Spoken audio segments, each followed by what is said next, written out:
Hello बच्चों, let's see the question and the question is most stable carbocation among the following. मतलब इसमें से हमारा सबसे स्टेबल कार्बोकेटायन क्या होगा, ये हमें पहचानना है। तो एक्चुअल में बेटा यहाँ पे हमारा सबसे स्टेबल कार्बोकेटायन होगा। तो कार्बन की स्टेबिलिटी को पता लगाने के लिए बेटा एक सिंपल सा ट्रिक होता है जिसको हम लोग हाइपर कंजुगेशन इफेक्ट में पढ़ते हैं, है ना। आप उसके बेसिस पे यहाँ पे इसको सॉल्व कर सकते हो, हाइपर कंजुगेशन इफेक्ट। क्यों? क्योंकि यहाँ पे बेटा आपका रेजोनेंस इफेक्ट नहीं आ रहा है, तो इसलिए हम लोग यहाँ पर हाइपर कंजुगेशन इफेक्ट को प्रायोरिटी देंगे।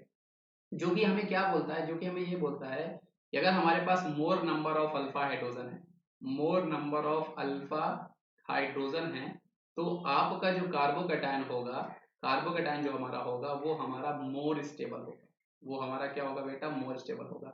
हम लोग यहाँ पर हाइपर कंजुगेशन इफेक्ट क्यों देख रहे हैं बेटा? क्योंकि यहाँ पर आपके पास अल्फा रेजोनेंस इफेक्ट हमें यहाँ पे नहीं मिल रहा है, क्योंकि आपका रेजोनेंस इफेक्ट जो होता है वो सबसे ज्यादा डोमिनेट करता है, फिर हाइपर कंजुगेशन, फिर इंडक्टिव इफेक्ट। तो यहाँ पर हमारे पास हाइपर कंजुगेशन इफेक्ट की बेसिस में हम इसको सॉल्व करेंगे, है ना। तो अब आप देख सकते हो बेटा, अगर मैं आपको इस कार्बन की बात करता हूँ तो इसके रिस्पेक्ट में ये है आपका अल्फा कार्बन, ये है आपका अल्फा कार्बन, और इनके पास कितना बेटा? इसके पास 3 हाइड्रोजन है, इस कार्बन के पास एक भी हाइड्रोजन नहीं है, तो यहाँ पर आपके पास 3 अल्फा हाइड्रोजन हो गए।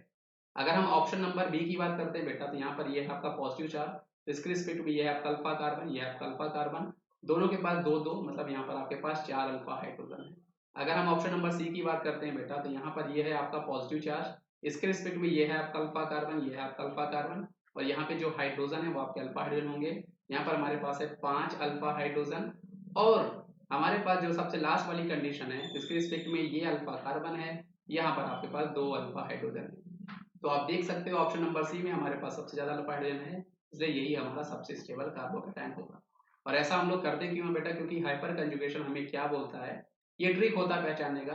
अगर हाइपर अदरवाइज अगर आपको हाइपर कंजुगेशन समझना हो कि यहाँ पर होता क्या है, यहाँ पर एक्चुअली में होता क्या है, delocalization, delocalization, delocalization of conjugate, of conjugate CH CH sigma bond electron, sigma bond electron with with sp2 hybridised, sp2 hybridised carbon. अब ये जो आपके sp2 हेपेटाइज कार्बन है बेटा, ये आपके डबल बॉन्ड भी हो सकते हैं, या आपके पॉजिटिव चार्ज भी हो सकते हैं, या फिर आपके कार्बन में फ्री रेडिकल भी हो सकता है, आपका कार्बन फ्री रेडिकल भी हो सकता है। तो यहाँ पर होता क्या है एक्चुअल में, जो आपके CH बॉन्ड जो sp2 हेपेटाइज कार्बन के साथ कॉन्जुगेशन में होते हैं, वो अपने आप को डीलोकलाइज कर रहे होते हैं, उसके इलेक्ट्रॉन अपने आप को डीलोकलाइज कर रहे होते हैं, और इस तरह ये आपके कार्बोकेटायन को स्टेबल बना रहे होते हैं। तो आई होप आपको ये कॉन्सेप्ट समझ में आता है। और एक्चुअल में ये जो हमारे अल्फा हाइड्रोजन होते हैं जो हम लोग देख रहे होते हैं, ये हमारे एक्चुअल में CH सिग्मा बॉन्ड ही हुआ करते हैं, CH सिग्मा बॉन्ड जो आपके कॉन्जुगेशन में हुआ करते हैं कार्बोकेटायन के साथ, वही हुआ करते हैं। तो आई होप आपको ये कॉन्सेप्ट समझ में आया होगा बेटा। इसका सही जवाब हमारे पास ऑप्शन नंबर सी है बच्चों। सो थैंक यू बच्चों।